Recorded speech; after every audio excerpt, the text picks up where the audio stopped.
Olá, meus amigos! Está começando o nosso estudo da Bíblia, o estudo do livro de Hebreus, e utilizamos este guia aqui de mesmo título, Hebreus, Mensagem para os Últimos Dias. Talvez você está se perguntando que móvel é esse, né? Que enfeite é esse aqui sobre a sua mesa, Tiago? Isso aqui é uma miniatura, não tão pequena, não tão miniatura assim, da Arca da Aliança. Olha que bonito! Aqui nós temos a arca, né? Aqui o propiciatório, e olha só, ele desencaixa. E aqui dentro nós temos as tábuas da lei, você não vai conseguir ver, a vara de Arão e o pote de maná, tudo bem? E aqui em cima existe uma iluminação, não sei se você conseguirá perceber, que se parece aí, né, com a glória de Deus que brilhava no meio dos querubins. Isso aqui eu vi lá na Shekinah Artesanatos. E trouxemos aqui hoje para falar de algo que acontece aqui diante dessa arca, que é o juízo. Sim, aqui na lição de número 9, nós temos o título Jesus, o sacrifício perfeito, e vamos falar de juízo investigativo nessa lição sim, viu? Então, isso aqui eu vi lá na Shekinah Artesanatos, muito bonito, vai enfeitar aqui o nosso estúdio e também é muito interessante para instruir as outras pessoas, né? Eu vou deixar aqui do lado, aliás, né, como é que desliga essa luz? Aqui dentro, ó, pronto, desliguei a iluminação. Eu vou deixar aqui do lado e eu quero recomendar, professor, que você leia o livro Grande Conflito, não é o livro todo não, é o capítulo 28, o Grande Juízo Investigativo. Isso aqui é requisito, isso aqui é exigência, você precisa ler isso daqui, o capítulo 28, para você expor adequadamente a doutrina do juízo. Ah, Tiago, mas Ellen White, olha, lá no capítulo 28 não tem uma visão de Ellen White, nada disso. Ela está escrevendo como um teólogo. Por quê? Porque ali ela vai reunir passagens da Bíblia e vai explicar essas passagens da Bíblia, como qualquer expositor, qualquer instrutor da Bíblia vai fazer. Isso aqui é muito bem feito, é muito bem trabalhado, é muito bem claro, muito bem explicado. Então isso aqui, professor, aluno, para que você compreenda bem essa lição, você precisa ler o capítulo. Qual o capítulo? Fale aí comigo. É esse aí mesmo, viu? Capítulo 28, Grande Juízo Investigativo. Se você não ler, sua compreensão não será a mesma. Eu já li. Leia de novo, prestando atenção nos textos indicados ali no capítulo. Tudo bem? Então, eu quero já, desde o início, falar o seguinte. Existem duas interpretações sobre o juízo na igreja. Infelizmente, aconteceu algo conhecido como apostasia ômega, né? Era uma profecia de Ellen White, o ômega das heresias letais. E ali nos anos 50, 60, algumas ideias começaram a fermentar sobre a estrutura profética que nós, Igreja Adventista, defendemos ser correta, a interpretação de Daniel, de Apocalipse, que nos leva à compreensão do santuário celestial por meio do livro de Hebreus também, do livro de Levítico, né? E uma pessoa em especial se destacou durante essas décadas. O seu nome era Desmond Ford. Ele se tornou praticamente o teólogo adventista mais influente, um dos mais conhecidos de sua época. Só que ele não conseguia conciliar a sua visão de justificação, a sua exposição do evangelho com a doutrina do santuário. Não tem esse santuário aqui, né, onde Jesus subiu ao céu e ficou no primeiro compartimento, né, até 1844, intercedendo perante o Pai, né, o trono de Deus estava aqui no primeiro compartimento. E aí depois, em 1844, Jesus ele vai para o segundo compartimento, continua na sua obra de advogado, mas inicia-se também o juízo, o exame dos livros. Ele discordou de tudo isso, né?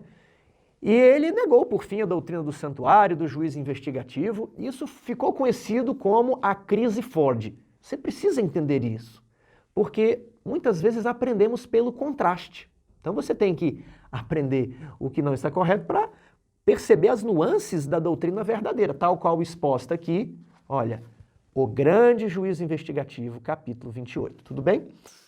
Já adianto que a editora Luz do Mundo vai publicar um livro, agora no mês de março, sobre o santuário e o juízo investigativo. Muitos de vocês escrevem assim, nós queremos aprender mais sobre o santuário, sobre o juízo investigativo, então fique de olho aí, eu vou anunciar aqui no canal. Estamos nos últimos preparativos para mandar o livro para impressão, tudo bem?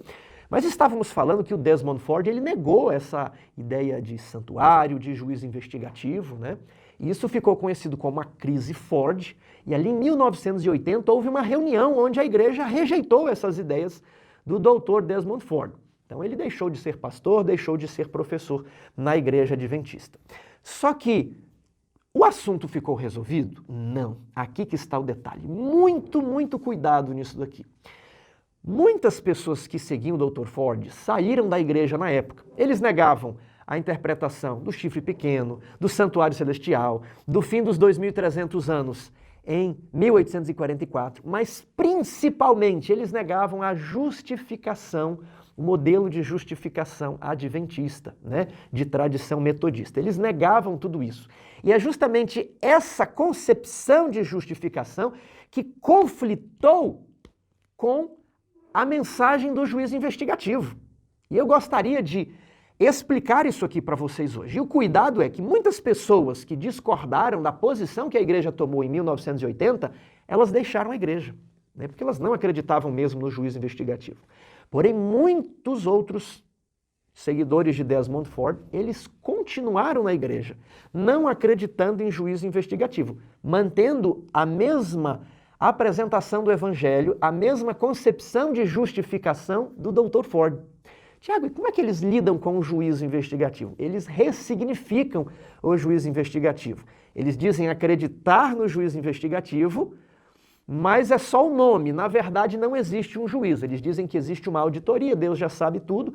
Então, só existe a ideia de justiça imputada. Não existe o exame de livros, o exame das obras, né? Ninguém será investigado. Então, é um juízo investigativo que não tem investigação, né? A pessoa utiliza o mesmo termo, mas ressignifica toda a doutrina. Então, eu estou apresentando aqui para vocês. Existem essas duas ideias dentro do adventismo hoje.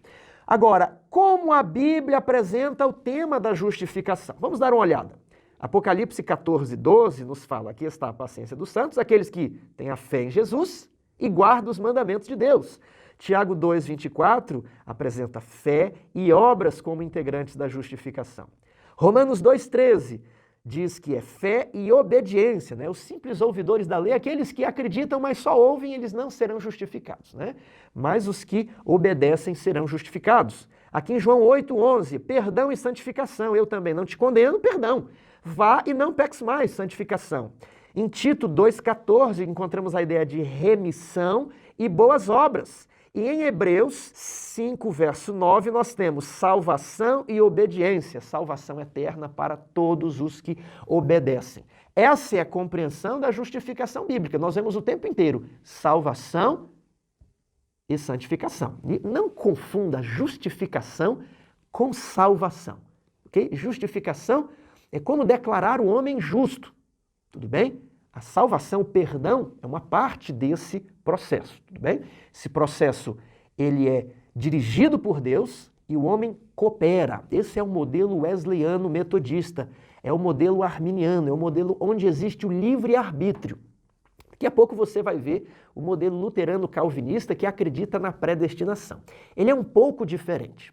Como nós acreditamos? No início da sua vida cristã, quando você conheceu a Jesus, quando você tomou uma decisão de largar tudo, né, o emprego para se batizar na igreja e às vezes foi expulso de casa, mas ali naquele seu processo de conversão, que você aceita Jesus, que você se ajoelhou e falou, eu quero te seguir, Senhor Jesus.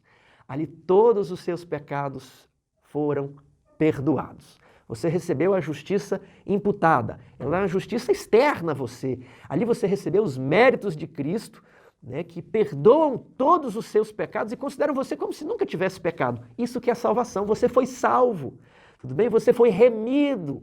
Você, pela fé, foi declarado justo, apesar de não ser, tudo bem? Mas ali é o seu processo, você tem início na vida cristã. Você é considerado salvo, mas de modo provisório. Agora, no decorrer da sua caminhada cristã, você vai demonstrar se aquela sua profissão de fé foi de verdade ou se ela foi da boca para fora. Então, em algum momento durante a nossa vida, porque vivemos nos dias do juízo, no dia do juízo, né, ele está acontecendo lá no céu, o nosso caso vai ser passado.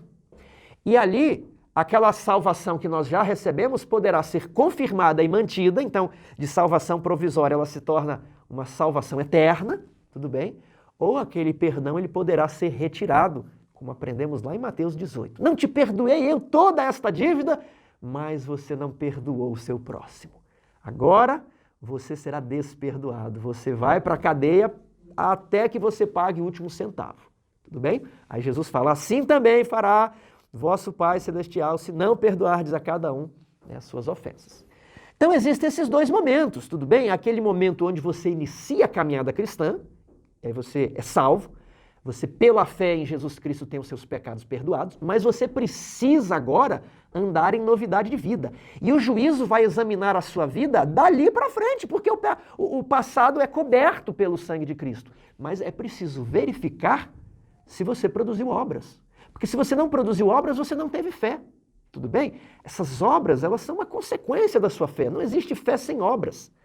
Então, examinando que a sua fé é genuína e que ela levou à produção de obras, você guardou a lei, você guardou a aliança dali para frente, a sua salvação, que você já recebeu, vai ser confirmada no juízo. Agora, se você se examinar a sua vida, você pediu perdão e não se arrependeu dos seus pecados, você continua na prática dos mesmos pecados, aí você será condenado. Esse é um resumo da ideia do juízo. É assim que a Bíblia nos apresenta o tema da justificação. E ele está, né, junto ali com a mensagem de juízo. Uma coisa não se separa da outra.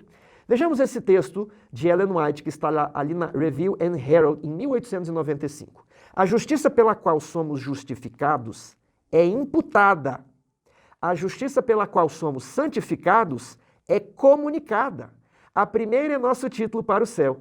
A segunda, nossa adequação para ele. Fé e obras, né? Perdão e santificação.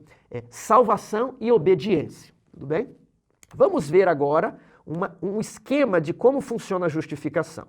Eu tenho, então, duas pernas. Aqui eu tenho em uma fé e na outra obras. Eu tenho perdão e tenho na outra obediência. Eu tenho aqui salvação e na outra eu tenho santificação. Eu tenho a justiça imputada e aqui eu tenho a justiça comunicada.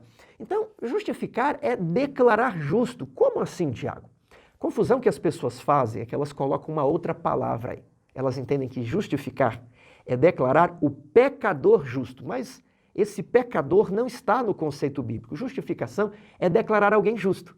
Tanto é que ali em 1 Timóteo 3, verso 16, Jesus foi declarado justo, Jesus foi justificado, né? Ele foi justificado, está escrito ali Paulo dizendo. Ou seja, a lei olha para Jesus e declara Jesus justo.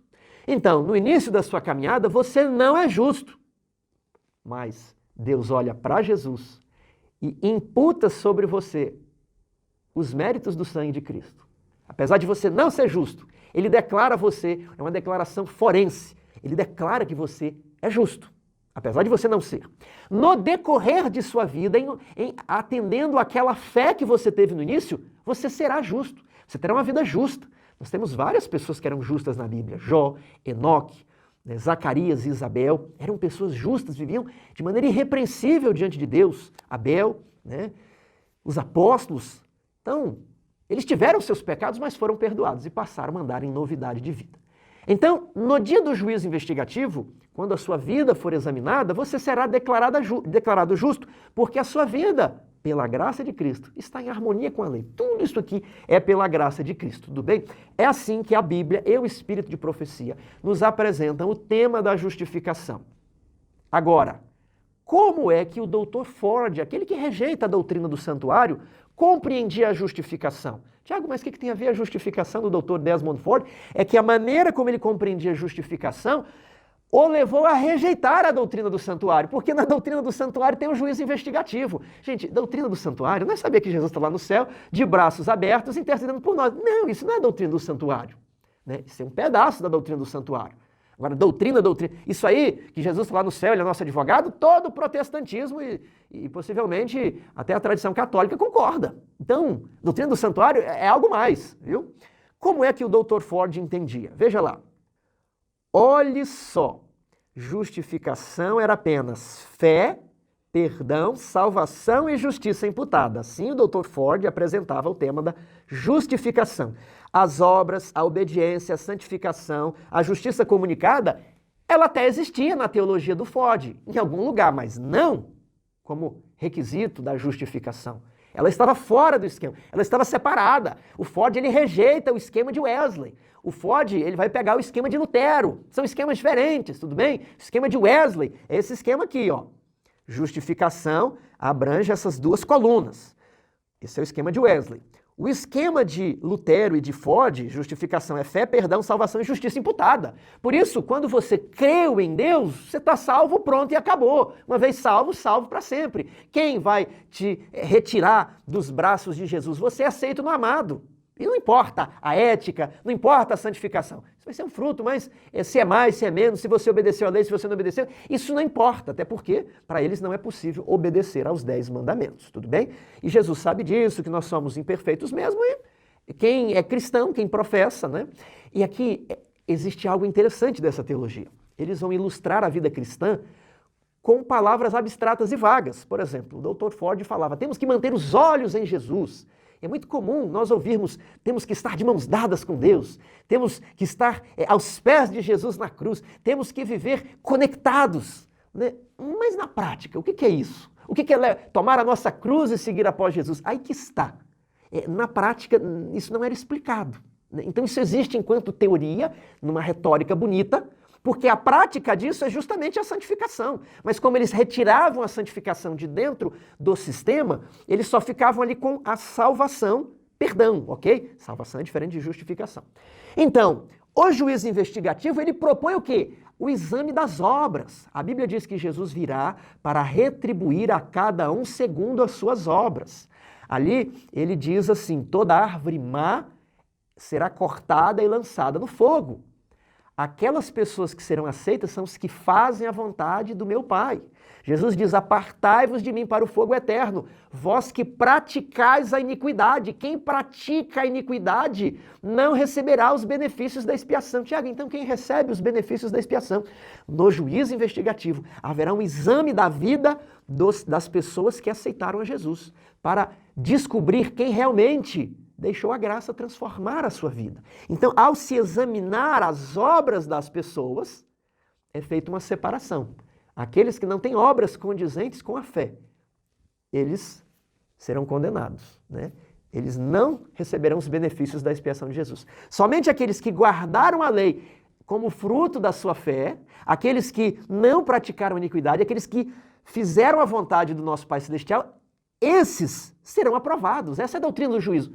Aí você vê esse quadro, quando Ford ele exclui a obediência do esquema, isso de maneira nenhuma se conecta com a ideia de juízo. Então, o que eu fiz aqui? Eu falei, leia o Grande Conflito, capítulo 28. Leia o Grande Conflito, para você compreender como... Ali tem todos os textos da Bíblia vão estar ali, tudo bem? Ele não vai apenas explicar os textos bíblicos. Mas, tendo feito isso, lembre-se que existem expositores que eles vão ressignificar a doutrina do juízo. Eles vão dizer que no juízo não existe exame de livros, ninguém vai avaliar a sua vida, Jesus vai colocar o manto sobre todas as pessoas, e todos são pecadores mesmo, ninguém guardou a lei, ninguém guardou os mandamentos, até porque não é possível guardar os mandamentos, né? E as pessoas vão rejeitar também a ideia de marca da besta, né? A ideia de uma prova, por quê? Se não é possível guardar os mandamentos, se nós todos já somos salvos, por que vai ter uma prova de marca da besta, de guarda do sábado, perseguição? Então as pessoas, essa concepção do evangelho vai fazendo as pessoas rejeitarem todo esse esquema do Apocalipse, né, segundo a interpretação adventista. Então existem essas duas teologias, eu estou te explicando, você precisa ser maduro para saber lidar com elas. Um dos textos bíblicos muito importantes do juízo investigativo é as bodas do rei. O rei ele faz uma festa de casamento, e ele chama os convidados, e depois ele inspeciona os convidados que estavam com as vestes específicas para aquela festa. E um dos convidados estava sem as vestes. O que é que Jesus diz para aquele convidado? Lançai-o fora, ele está sem as vestes. E eu, quando tinha uma concepção mais confusa do juízo, eu perguntava, mas se Jesus deu as vestes para todo mundo, por que ele não deu as vestes para aquele convidado também? É que as vestes, elas representam a justiça comunicada. As vestes representam a santificação. Isso está lá no livro de Apocalipse, né? Porque O linho fino são os atos de justiça dos santos. É a justiça de Cristo comunicada ao crente, é o caráter do crente. Ou seja, ele não é apenas mais declarado justo sem ser. No dia a dia ele passa a ser uma nova criatura, ele não mais se irrita, ele não mais se impacienta, ele vira outra face, ele perdoa quem o ofende, ele é um cristão exemplar. Ele se tornou um cidadão que representa Cristo. Ele visita órfãos e viúvas em suas necessidades e a si mesmo ele se mantém incontaminado do mundo. Então, é isso que representa as vestes, tudo bem? E a justiça imputada é o lavar as vestes no sangue do Cordeiro. Então, o juízo investigativo é um tema maravilhoso, é um dos temas mais bonitos. Isso aqui é a beleza, é o coração do adventismo. E pretendemos gravar um outro vídeo sobre isso para vocês. Mas enquanto isso tem aquela nossa série, Quando Jesus Entrou no Santíssimo, que ali falamos um pouco, mas em breve publicaremos o nosso livro sobre o juízo investigativo e falaremos mais, um vídeo só sobre o juízo investigativo com textos bíblicos, ok? Para você saber na Bíblia como fundamentar isso daí. Tendo feito aqui a nossa introdução, eu quero convidar você para a parte de domingo, porque os sacrifícios eram necessários. E a lição cita Hebreus 9, verso 15. Por isso mesmo ele é mediador da nova aliança, a fim de que, intervindo a morte para a remissão das transgressões que havia sobre a primeira aliança, recebam a promessa da eterna herança aqueles que têm sido chamados. Você assistiu o estudo 8, da lição 8? Quando falamos que na antiga aliança não tinha o perdão, não tinha graça, você se lembra disso? Lemos ali Êxodo 23, verso 21, Então Jesus, ele obedece à velha aliança para ser mediador de uma nova aliança. E ali na nova aliança, o sangue dele derramado perdoa os pecados dos judeus que viveram debaixo da antiga aliança. Olha que interessante. Ele é o mediador da nova aliança, a fim de que pela sua morte houvesse remissão dos pecados que havia debaixo da primeira aliança. Então, falamos também que essa nova aliança, ela vem desde os dias de Adão, Noé, ela inclusive foi renovada a Abraão. E a lição menciona quando Abraão, ele queria um sinal visível de que Deus estava fazendo um contrato. E o costume ali nos dias de Abraão era partir animais e andar por meio dos animais. E aquele que quebrasse a aliança, ele poderia ser partido como aqueles animais eram partidos. E ali no texto bíblico diz assim, que Deus andou pelo meio dos animais. O texto não fala nada de Abraão, nem que ele andou, nem que ele não andou. E algumas pessoas, elas interpretam assim, Deus andou pelos animais, aí elas colocam a palavra, somente Deus andou pelos animais. Aí quando nós vamos ali no Espírito de Profecia, nós encontramos uma informação um pouco diferente. Então eu vejo que aqui o autor da lição ele colocou, somente Deus andou entre os animais. Mas nós não temos o somente na Bíblia, nós temos que Deus andou entre os animais, mas não temos o somente. Veja que interessante aparece aqui em Patriarcas e Profetas. Por determinação divina, Abraão sacrificou uma bezerra, uma cabra e um carneiro, cada um de 3 anos, dividindo os corpos e pondo os pedaços a pequena distância entre si. A estes acrescentou ele uma rola e um pombinho, que entretanto não foram divididos. Isto feito reverentemente, quem? Abraão passou entre as partes do sacrifício, fazendo a Deus um voto solene de perpétua obediência. Atento e perseverantemente permaneceu ao lado dos corpos, até baixar o sol, a fim de os guardar de serem contaminados ou comidos pelas aves de rapina. Como garantia deste concerto de Deus com os homens, um forno de fumo e uma tocha de fogo, símbolos da presença divina, passaram entre as vítimas repartidas, consumindo-as totalmente. E de novo foi ouvida por Abraão uma voz confirmando a dádiva da terra de Canaã a seus descendentes. Veja que curioso, esse texto diz que Abraão também passou entre os animais. Então, você ajude aí, se alguém ainda não conhece esse texto, que a pessoa vai passar a conhecer. A aliança exigia a morte dos transgressores, mas o Senhor amava o seu povo. E por isso essa nova aliança, ela possui superiores promessas. Vimos isso aqui lá na lição 8. Vejamos aqui a seguinte ideia. Em que sentido Jesus é o meu substituto? Muitas pessoas não entendem, Jesus morreu por mim, que relação isso tem a ver comigo? Você tem que compreender a ideia de aliança. Se você não compreende essa ideia de aliança, Você não entende a ideia de substituto. Substituto em quê? Substituto na aliança. Você passou no meio da aliança também, igual Abraão passou. E eu e você pecamos. O que Deus deveria fazer com a gente? Cortar-nos ao meio. Abraão passou. E quando Abraão pecou ali com Agar, pecou mentindo, faltou fé, ele deveria ser cortado. Mas Deus proveu um substituto para o sacrifício. O Senhor proverá um animal para o holocausto. O Senhor proverá, Jeová Jireh. Né? Então vejamos aqui, o homem desobedeceu e o homem merece a morte. O homem merece ser cortado ao meio, assim como aqueles animais foram cortados. Mas Cristo, ele obedeceu. E Cristo merece o quê? A vida. Quem obedece à aliança merece a vida. Jesus nunca pecou, nem por palavras, nem por pensamentos, nem por ações. E ele merecia viver. Mas o que é que Jesus recebe? Jesus recebe a morte. Olha, Jesus recebe a morte. E aquela vida ali? Aquela vida está sobrando, aquele crédito está sobrando. Se Jesus, que merecia a vida, ele ficou com a morte, o que ele vai fazer com a vida a que ele tem direito? Ele pega essa vida e oferece ao homem. É nesse sentido que Jesus é o nosso substituto. Substituto aonde? Na aliança. Eu e você também entramos no meio dos animais, nós estamos em aliança com Deus. Se você é cristão, se batizou, você cantou o hino ali, a Jesus seguir te quero, seja a sorte assim qual for, onde quer que vá meu mestre, seguirei sem mais temor. Ó Jesus, seguir te quero, tu morreste e foi por mim, mesmo que te neguem todos, seguirei até o fim. Você prometeu carregar a cruz de Cristo, você prometeu negar-se a si mesmo, né? Você entrou em solene aliança com Deus. Se você falhar, e nós já falhamos, você merece, eu também, sermos mortos, cortados. Mas Cristo, ele toma a nossa morte e nos oferece a vida dele. Ele perdoa os nossos pecados e espera que nós nos mantenhamos dentro da aliança.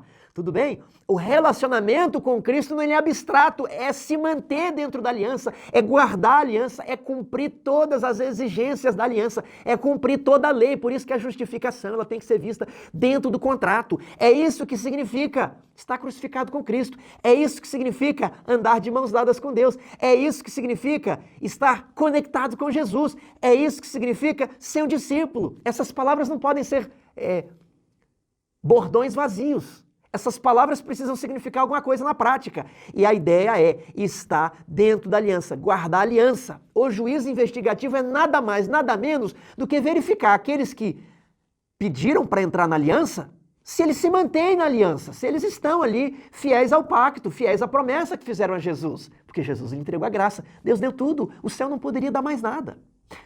Os israelitas, quando foram investigados, eles não estavam fiéis à aliança, eles quebraram a aliança. Por isso foram lá para a Babilônia. Meu querido amigo, você acha que tem lógica?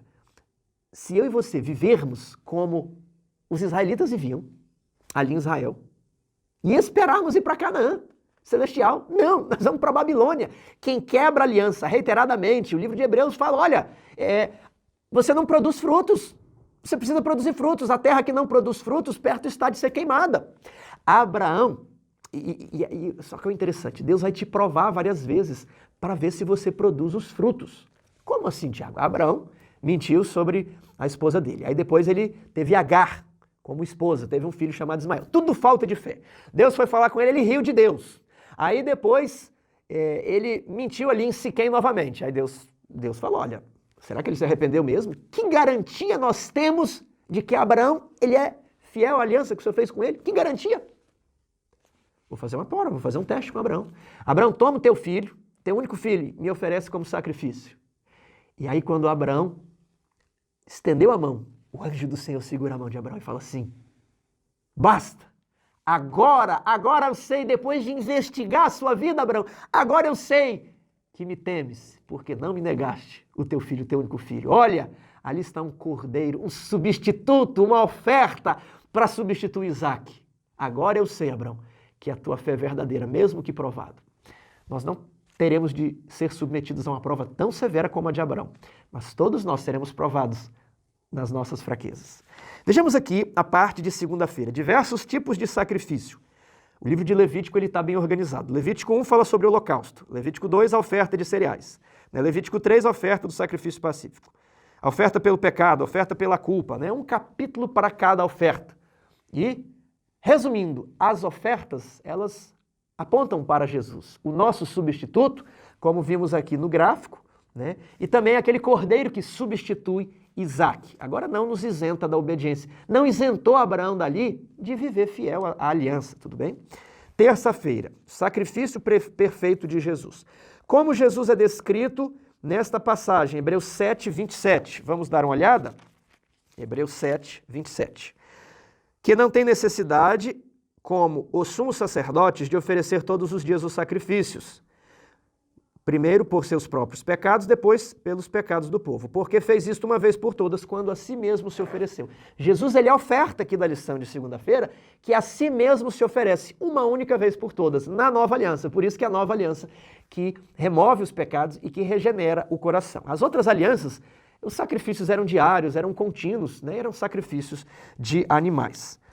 Os sacrifícios dos sacerdotes levitas eram repetidos porque não eram eficazes, eram inúteis, não podiam remover os pecados dos pecadores. Agora, quarta-feira, vocês viram que fizemos um suplemento teológico ali e já estamos andando rapidamente. O que é dito sobre a obra de Cristo no santuário celestial? Aqui é um texto muito importante. Se você não está acompanhando, veja a nossa lição, Hebreus verso a verso. Ó, só vamos ler uns poucos versos do capítulo 9 aqui. Lá na nossa lição nós vemos todos os versos de Hebreus, Hebreus verso a verso. Né? É o nosso curso, é gratuito. Hebreus 9, 22 a 28. Com efeito, quase todas as coisas, segundo a lei, se purificam com sangue, e sem derramamento de sangue não há remissão. Então, ali na lei de Moisés, quase tudo se purifica com sangue. 23. Era necessário, portanto, que as figuras das coisas que se acham nos céus se purificassem com tais sacrifícios. A figura das coisas, ó, essa é a figura das coisas que se acham no céu, né? Aqui é a figura, aqui é a imagem, a cópia, tudo bem? Então essas coisas aqui deveriam ser purificadas com sacrifícios de animais, mas as próprias coisas celestiais com sacrifícios superiores. Com sacrifício do quê?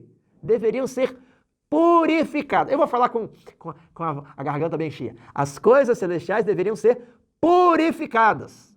Então, repita comigo, as coisas celestiais deveriam ser purificadas. É porque tem pessoas que utilizam de filosofia. Se o céu é um lugar puro, se o céu é um lugar onde não tem pecado, como é que o céu precisa de purificação? Como é que o santuário celestial precisa de purificação?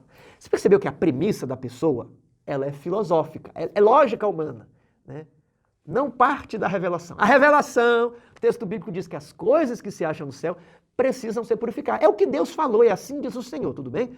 Os raciocínios humanos, eles não podem servir de premissa. Você não parte de um raciocínio humano, você parte da revelação.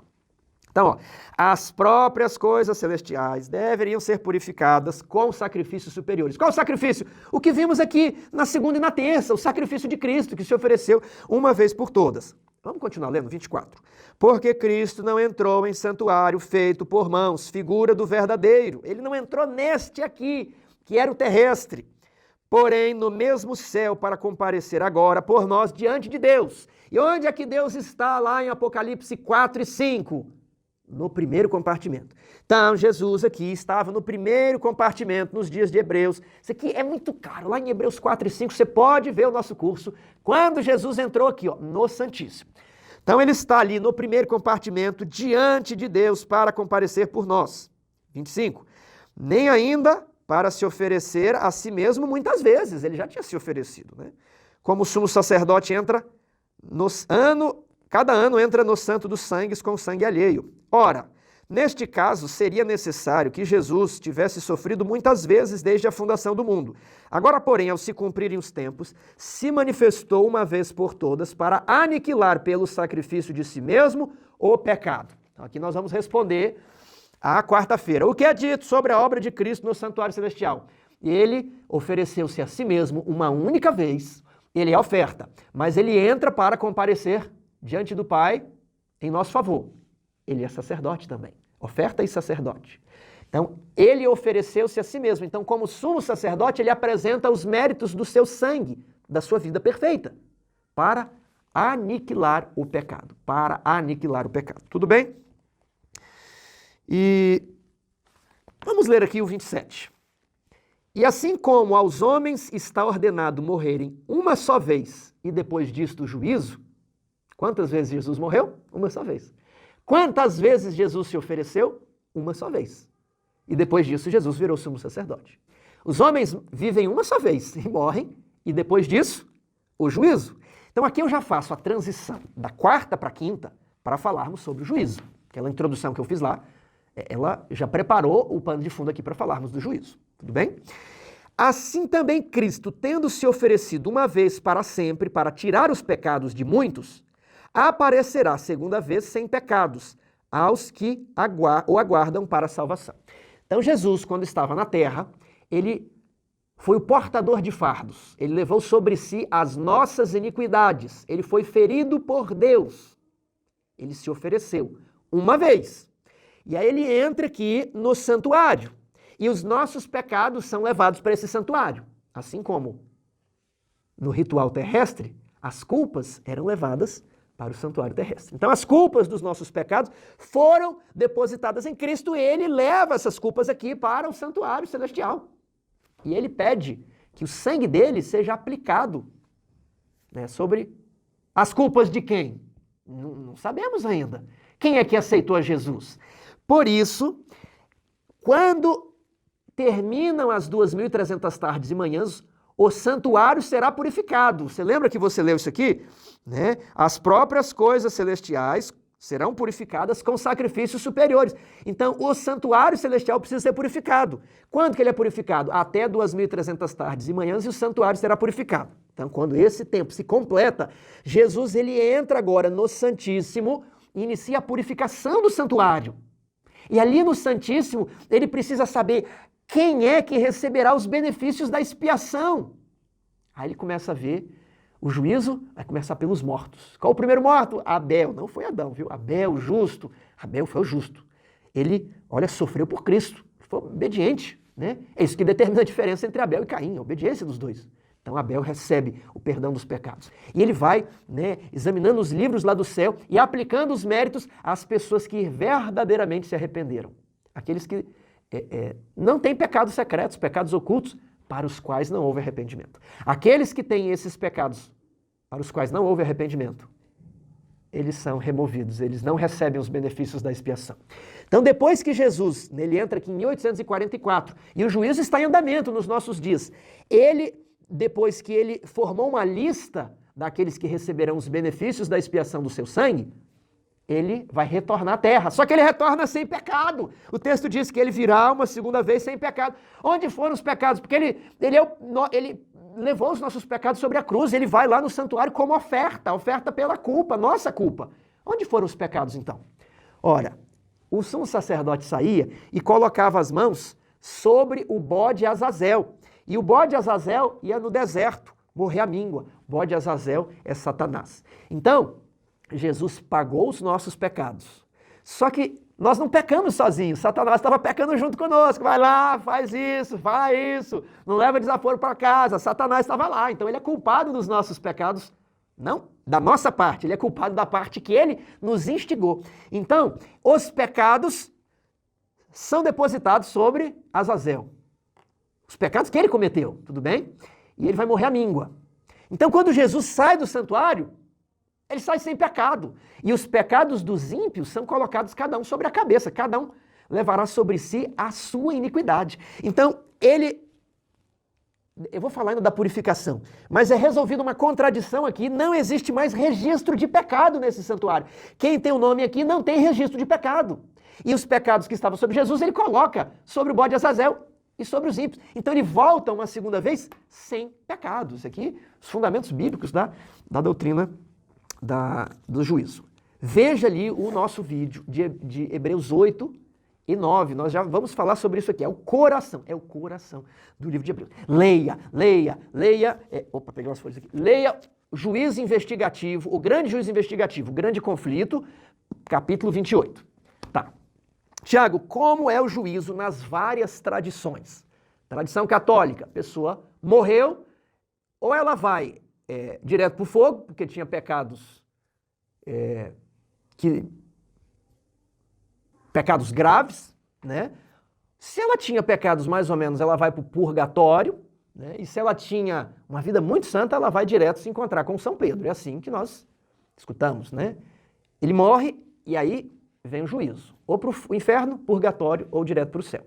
Como é o juízo nas tradições reformadas, luterana e calvinista? O juízo foi na cruz. Na cruz, Jesus já pagou todos os pecados. Tiago, então de duas uma, então todo mundo vai para o céu. Tá. Como os calvinistas resolvem isso? Os calvinistas vão dizer que Jesus só morreu pelos eleitos. Então os eleitos todos vão para o céu mesmo, né? Deus já sabia, aliás, Deus determinou quem vai se salvar e quem vai se perder. Dupla predestinação. Então quando Jesus vem, ele só morre pelos que Deus elegeu para a salvação, a graça é irresistível, eles vão para o céu mesmo. Então, o juízo dos eleitos foi na cruz. Na cruz, eles foram absolvidos. Então não importa o que eles façam, a salvação deles está predeterminada, está destinada, predestinação. A salvação deles é um ato exclusivo de Deus. Eles não participam, eles não escolhem. Calvinismo, tudo bem? Luteranismo é quase isso. Mas os luteranos acreditam que Jesus morreu por todos e pagou os pecados de toda a humanidade, passado, presente e futuro. Agora, tem um pecado que talvez vai ser posto na sua cabeça. Se você não aceitar Jesus, aí você vai para o fogo pelo pecado de não ter aceitado a Jesus. Porque lá na cruz você já até foi inocentado, todos os seus pecados foram pagos. Mas um pecado que é o de não aceitar Jesus, né, esse você vai carregar sobre a sua cabeça. Na tradição adventista, o juízo ocorre após 1844 e dura até a volta de Jesus, um pouco antes da volta de Jesus, quando se fecha a porta da graça. E eu gosto de apresentar o juízo da seguinte maneira, só fazendo uma pausa. Então, ali na tradição luterana e calvinista, a salvação é um ato exclusivo de Deus, porque eles acreditam em predestinação.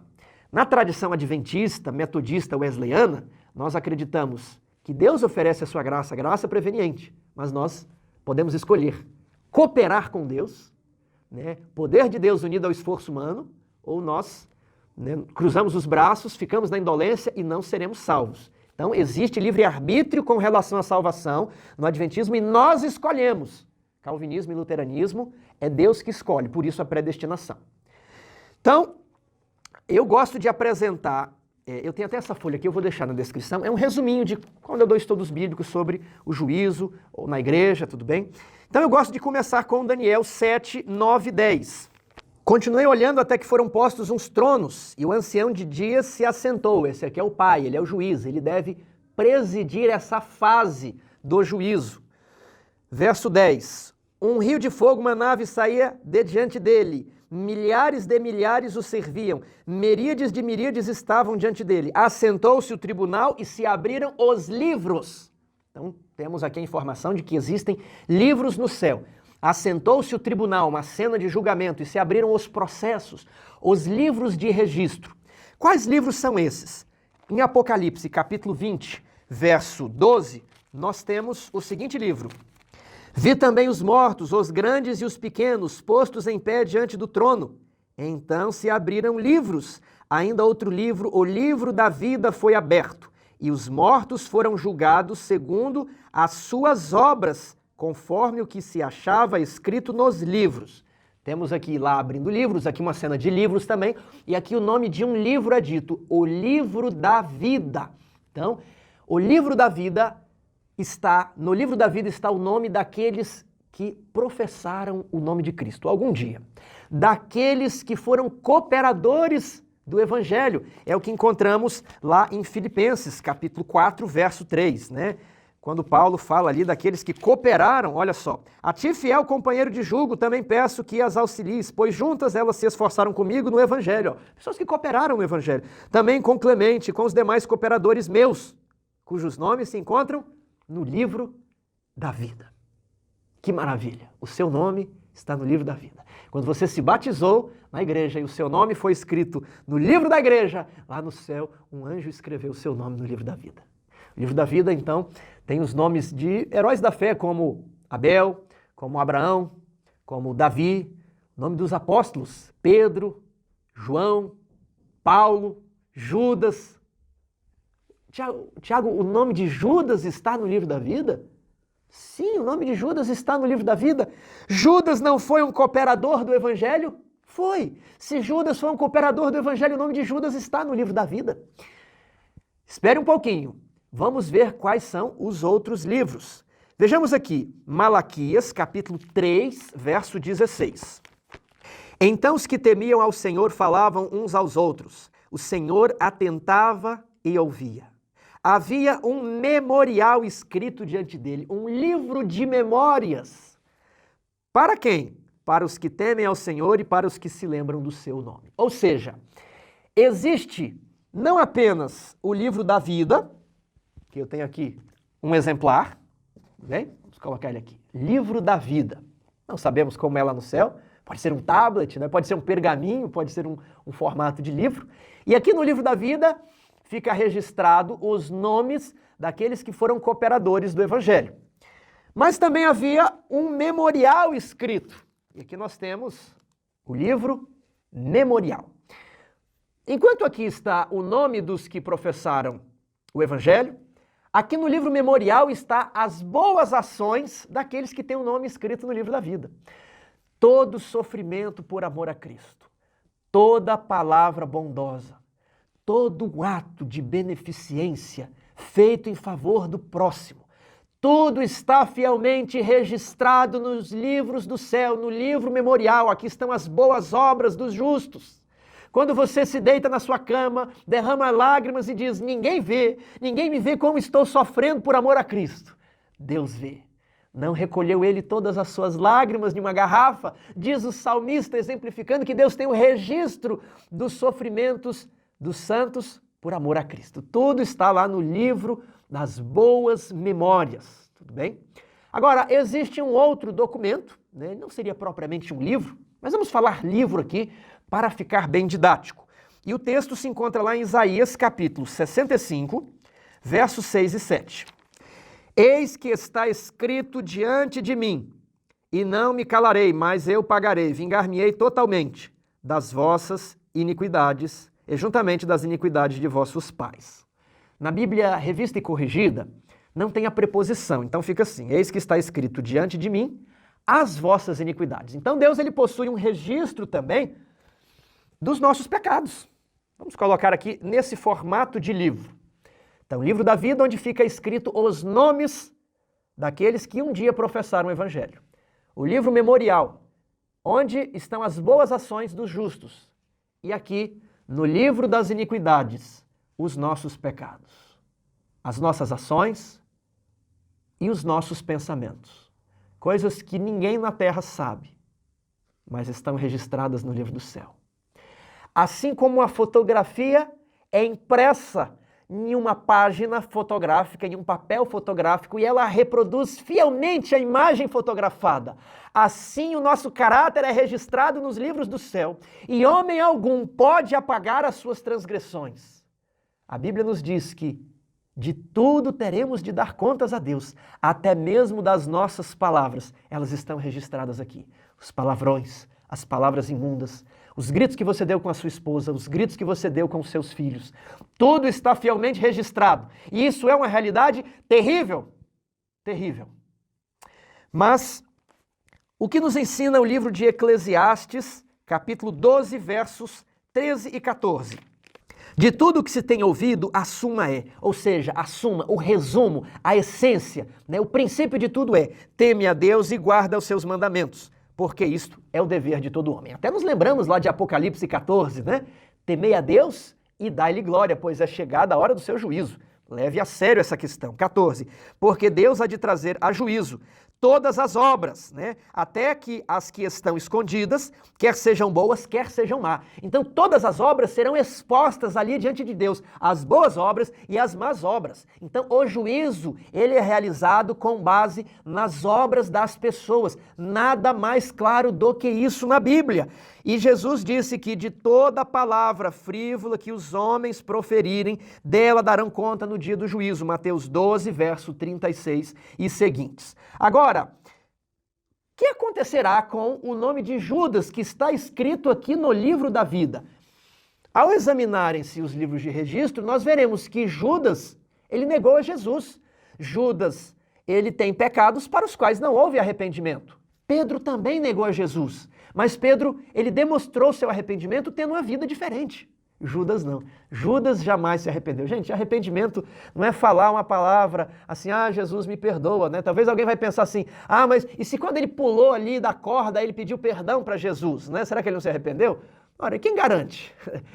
Ao ressuscitarem Judas, quem garante que ele realmente mudou de vida? Ninguém garante, ninguém sabe se quando ele pulou ali e se espatifou lá no chão, se ele mudou de vida. Só se sabe quando a pessoa, se o perdão que ele pediu é verdadeiro, ao ele demonstrar pelas obras a fé dele. Vamos aqui para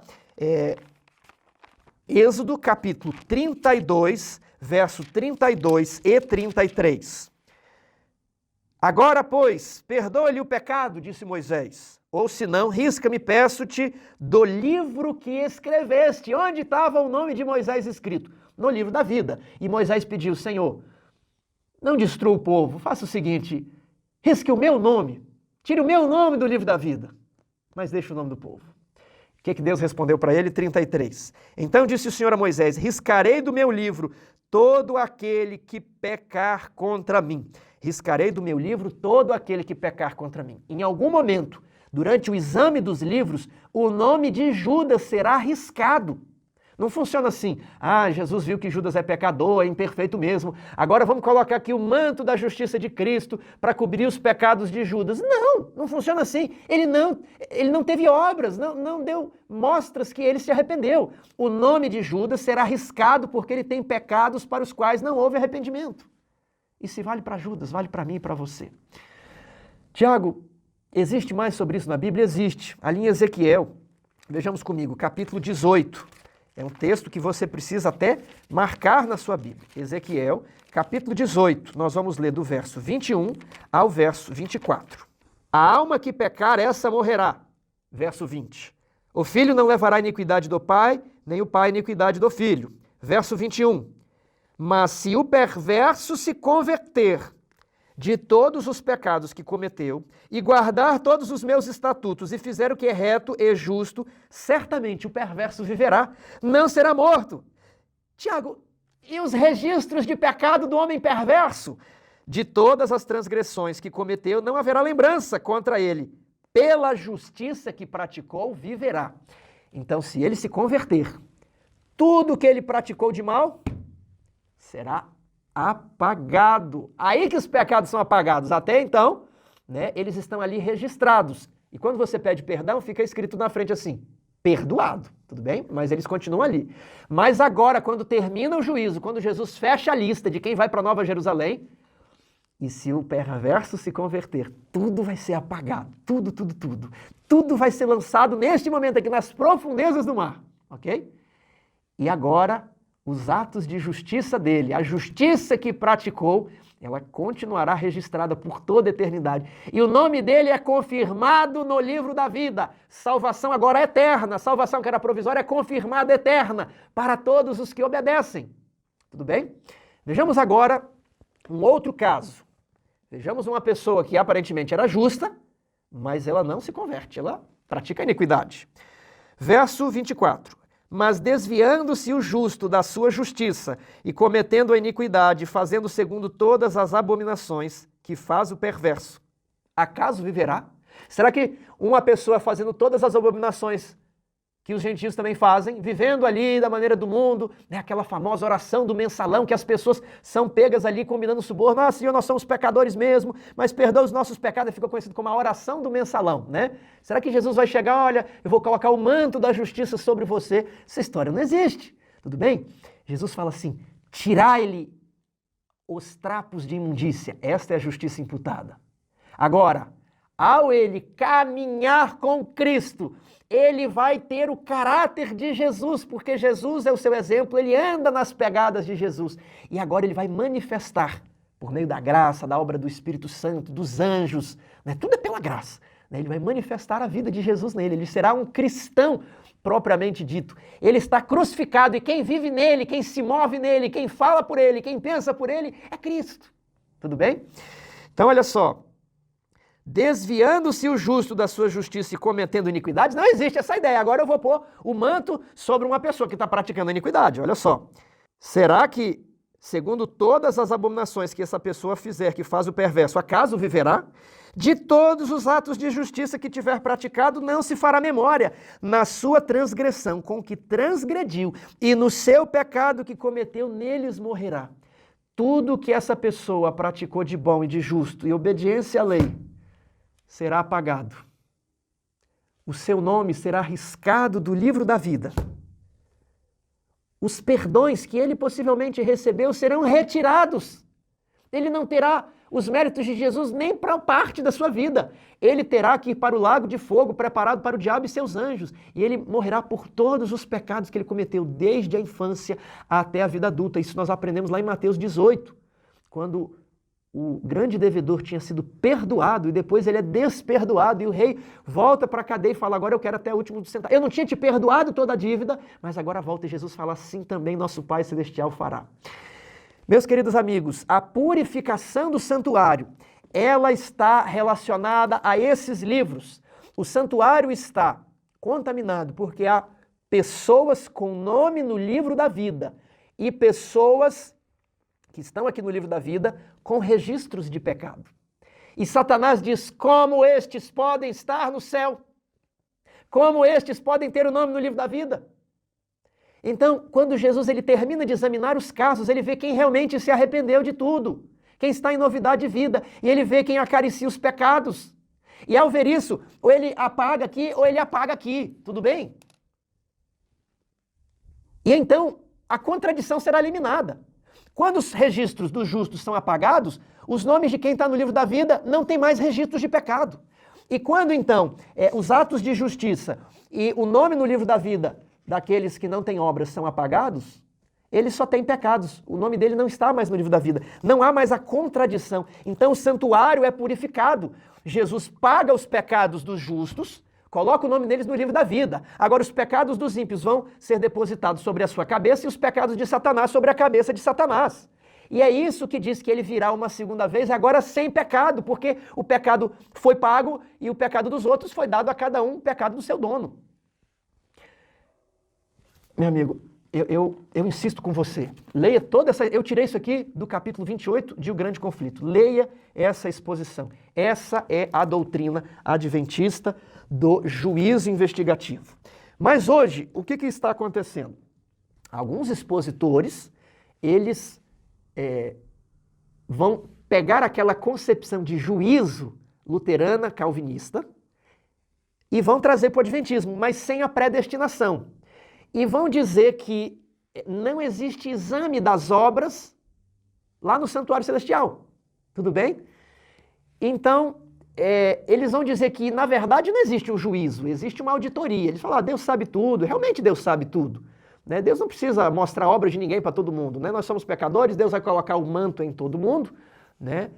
E pronto, e vai ser assim. Então, aí fica a pergunta, e qual é o critério para Deus colocar o manto em uns e não colocar nos outros? Fica sem critério. Porque se Deus que decide se a salvação é um ato exclusivo de Deus e ele decide em quem ele vai pôr o manto e em quem ele não vai pôr o manto, porque se você vai falar assim, não, é a pessoa que escolheu que ela não quer o manto, aí você vai quebrar o sistema que você está defendendo, que a salvação é um ato exclusivo de Deus. Aí você está pondo obras. Aceitar Cristo é uma obra. É uma escolha sua. Por isso que no sistema luterano calvinista, eles entendem que é predestinação. Nem isso a pessoa escolhe, porque diz lá Romanos 9, não por obras, para que ninguém se glorie. Deus escolheu amar Jacó e odiar Esaú. Então Deus escolheu pôr o manto em você e não pôr o manto em você. Esse é o sistema lá. Tudo bem? Então quando você traz esse sistema, né, reformado para o adventismo e não traz a predestinação junta, aí essa é a luta do Desmond Ford. Ele escolheu rejeitar toda a doutrina do santuário. Mas outras pessoas estão ressignificando o santuário e dizendo assim, não, ele vai pôr o manto nas pessoas que o aceitarem. E quem o aceita? Aí, novamente, você tem que examinar as obras para saber quem aceitou. Não tem como fugir, não tem como mesclar os dois sistemas. Tudo bem? Se uma pessoa que tem pecados, ela não aceita a Jesus, por que ela não vai receber o manto? Entendeu? Então, esse sistema ele não faz muito sentido. Se Jesus vai pôr o manto sobre um pecador ele tem que pôr o manto sobre todos os pecadores, senão ele estará fazendo acepção de pessoas. Se não existe critério, se não existem condições para a salvação, então todos precisam ser salvos. Como é que os reformados resolvem isso? Não. Alguns foram predestinados para o fogo e outros predestinados para a salvação. A salvação é um ato exclusivo de Deus. Nós, adventistas, acreditamos que é uma escolha. O pastor Rodrigo gravou um excelente vídeo sobre isso. Pastor Rodrigo Silva, Arqueologia, né, sobre predestinação. Eu quero deixar alguns textos do Espírito de Profecia com você. Eles estão lá em Um Grande Conflito, página 489. Pecados de que não houve arrependimento e que não foram abandonados não serão perdoados, nem apagados dos livros de registro, mas ali permanecerão para testificar contra o pecador no dia de Deus. Então, se existe pecado no seu registro e você não venceu esses pecados, se você continua praticando esses pecados, quer dizer que eles não houve arrependimento. Seu problema é falar palavrão. Você pediu perdão, mas você continua falando palavrão, não houve arrependimento. Seu pecado é olhar para uma mulher com intenção impura. E você continua olhando até o último dia, até se fechar a porta da graça, não houve arrependimento. Se o seu problema é os maiores vícios que existem, existe uma infinidade de pecados, mentira, furto, roubo, assassinato, fofoca. Se você pede perdão, mas continua praticando, não houve arrependimento, não houve abandono. O que comprova o arrependimento não é chorar na igreja, não é vestir uma camisa, agora eu sou cristão, Jesus morreu por mim.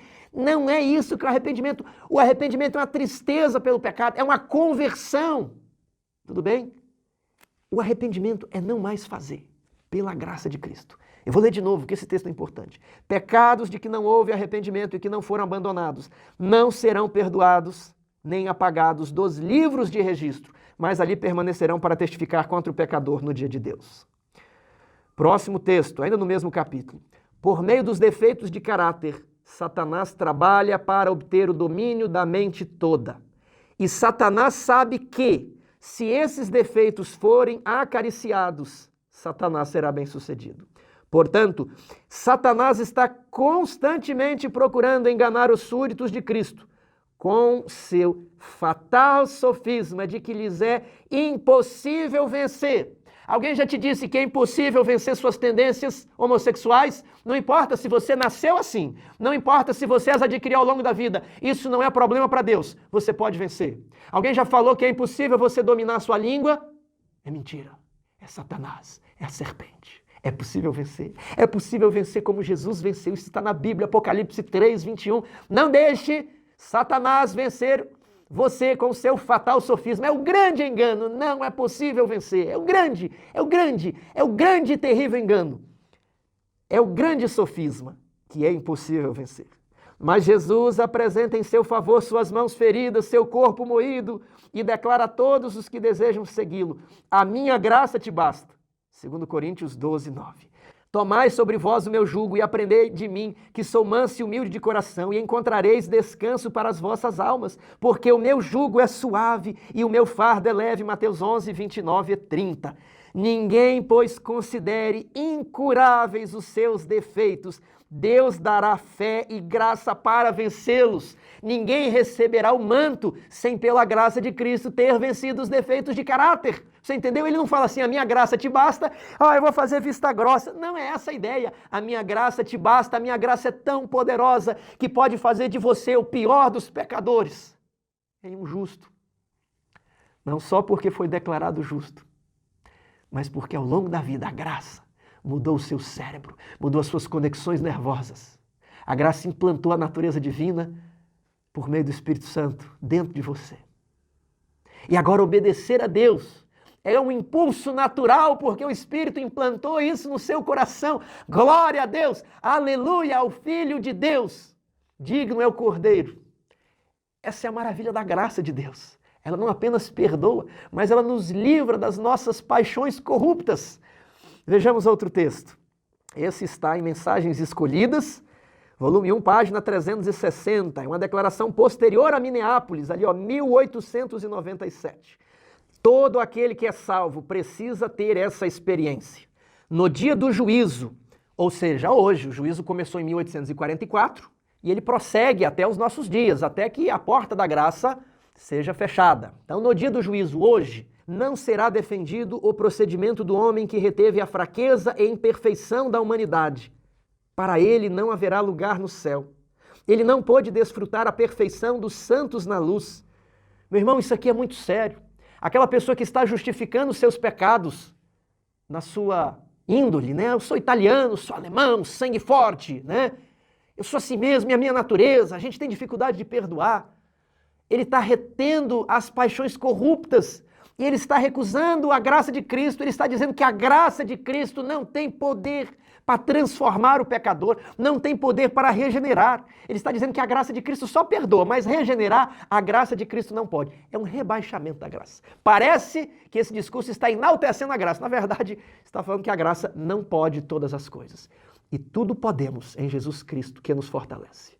Mas aquela pessoa que está ali fazendo a oração do mensalão, Senhor, nós somos imperfeitos mesmo, né? Nós caímos e vamos aqui roubar um pouco, né? Mas por favor, Senhor, perdoa-nos, né? Entende aí, né? Faça vista grossa. Para eles não haverá lugar no céu. Vamos prosseguir. Quem não tem suficiente fé em Cristo para crer que Ele pode livrá-lo de pecar, não tem a fé que lhe dará a entrada no reino de Deus. A justificação pela fé exige uma fé que Cristo pode te livrar de todas as suas paixões corruptas, quer sejam herdadas, quer sejam cultivadas. Ele pode. Digno é o Cordeiro que venceu. Ele pode. E você tem que falar, eu creio, eu quero o Espírito Santo. Tiago, como eu posso estar perante Deus no dia do juízo? O livro de Hebreus aqui nos diz que todas as coisas estão descobertas e patentes diante daquele a quem temos de prestar contas. Estamos nus diante de Deus e não há criatura que não seja manifesta na sua presença. Meu querido amigo, por isso que o livro de Hebreus diz assim: considerai o apóstolo e sumo sacerdote da nossa confissão, da nossa vocação. O essencial de todas as coisas é que temos um sumo sacerdote. Acheguemo-nos confiadamente perante o trono de graça, a fim de receber graça para o perdão dos pecados e a fim de receber graça para a regeneração do coração. Veja esse impressionante texto. Está ali na Review and Herald, 1884. Não acalme sua consciência com o pensamento de que você não pode superar as peculiaridades que deformam o seu caráter, nem dê ouvidos à sugestão de Satanás, o fatal, o grande engano, o grande sofisma, que é a sugestão de que as suas deformidades de caráter não são muito repugnantes. Não existe nenhuma maneira pela qual possas ser salvo no pecado. Todo indivíduo que ganhar a vida eterna deve ser como Cristo, santo, sem mancha, sem culpa, imaculado, separado dos pecadores. Onde está isso? Aqui em Hebreus 7, 26. Convinha um sumo sacerdote assim, para quê? Para conhecer o que nós passamos, para ser misericordioso, para nos imputar a sua justiça e para também nos comunicar o seu caráter. Ele é santo, ele quer que você seja santo e a graça de Deus pode fazê-lo. Ele é sem mancha, ele é sem culpa, ele é separado dos pecadores, ele separa você dos seus pecados. Ele diz, eu também não te condeno, vá, não peques mais. Não importa se o seu problema é a fofoca, a pornografia, a masturbação, o homossexualismo, não importa se o seu pensamento é a depressão, pensamentos maus, ruins, problemas familiares, nada disso importa. Olhai atentamente o apóstolo e sumo sacerdote da nossa confissão, Jesus Cristo justo. Todo indivíduo que ganhar a vida eterna deve ser como Cristo, santo, sem mancha, sem culpa, imaculado, separado dos pecadores, e a graça de Deus pode fazer você assim, você vai ser plenamente feliz, porque os apóstolos eram assim, porque Jó era assim, sofreu, mas era um homem reto, que se desviava do mal, um homem íntegro, temente a Deus. Você também pode ser assim. A grande promessa é a liberdade que Cristo nos oferece. Os seguidores de Cristo devem brilhar como luzeiros no meio de uma geração corrompida e perversa, ecoando Filipenses 2,15. Você quer se apropriar dos méritos do nosso sumo sacerdote? Você quer receber o caráter do nosso sumo sacerdote? Ore a Deus, diga eu quero, mas lembre-se que a obra, ela é de cooperação, poder divino aliado ao esforço humano. Tenha essa fé, irmãos, que Cristo pode te livrar de pecar. Essa fé nos dará confiança para comparecermos perante o trono e reivindicarmos a nossa coroa. A coroa nos está prometida. E nós ousadamente comparecemos perante Deus e falamos: fui justificado pela fé, tenho paz com Deus. Não vivo mais eu, mas Cristo vive em mim. Conceda-me, Senhor, por Jesus Cristo a coroa. Combati o bom combate, completei a carreira e guardei a fé, diz o apóstolo Paulo. Desde agora para sempre a coroa da vida me está reservada, não somente a mim, mas a todos aqueles que aguardam a sua vida. Você quer receber a coroa naquele dia, meu irmão? Ela já te é oferecida hoje, por meio de Jesus Cristo.